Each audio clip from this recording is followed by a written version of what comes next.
Coimbatore பேஸ்டுங்க. AV குரூப்னு சொல்லுவாங்க. இவங்க வந்து பார்த்தோம்னா ஒப்பல், சான்ஃபிட்ஸுங்க, அப்புறம் புல் அக்ரோ, தென் ப்ரொப்பல், பார்த்தோம்னா க்ரஷர்ஸு, பேட்ச் பிளான்ஸு, ஆஷ்பட் பேவர்ஸ் எல்லாம் பண்ணிட்டுருக்காங்க. அவங்க வந்து பார்த்தோம்னாங்க ஈவி டம்பர் ட்ரக்ஸும் வந்து லான்ச் பண்ணியிருக்காங்க. இது லாஸ்ட் இயர் எக்ஸ்கான்லேயே வந்து பண்ணிகிட்டு இருக்காங்க. இன்னும் ஈவியில் நிறையா ப்ராடக்ட்ஸ் எல்லாமே அவங்க பண்ணிகிட்ருக்காங்க. ஒரு பேட்சிங் பிளான்ட்டு க்ரஷர் செக்மெண்ட்டில் இவங்க வந்து ஒரு பைனியர்னு சொல்லாங்க. ப்ராடக்ட் குவாலிட்டி வைஸ்லையும் ஒரு ஃப்ரம் கோயம்புத்தூர் டு குளோபுன்னு சொல்லாங்க. நிறைய மேனுஃபேக்சரிங் வர்றாங்க. ரொம்பவே ஒரு வந்து ஒரு பாராட்டப்பட வேண்டிய விஷயம். ஒரு இனமே அது எலக்ட்ரிக்கலில் அதுவும் நம்ம கோயம்புத்தூர் பேஸ்ட்லேருந்து இவ்வளோ பெரிய ட்ரக்ஸை வந்து ஒரு காம்படிட்டிவான இன்றைக்கி அசோக் லேலண்டாக இருக்கலாம், டாட்டா இருக்கலாம், இல்லை பாரத் பென்ஸாக இருக்கலாம், இல்லை அதர் கம்பெனிஸ் இருக்கலாம், அவங்களுக்கு போட்டியாக வந்திருக்கான ஒரு பெற வேண்டிய விஷயங்க.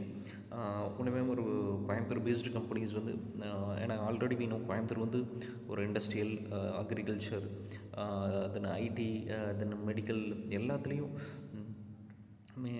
ஒரு பொட்டென்ஷியலான ஊருங்க, டேலண்டலான ஊருங்க. உண்மையுமே கண்டிப்பாக நீங்கள் சான்ஸ் கிடச்சுன்னா அது மாதிரி எக்ஸ்போவில் நீங்களும் போய் பாருங்கள்.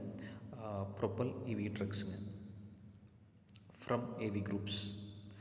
இது மாதிரி உங்களுக்கு ப்ராடக்ட் நாலேஜுக்கு ஃபார்ம் இண்டியா எம்என்னு காண்டாக்ட் பண்ணுங்கள்.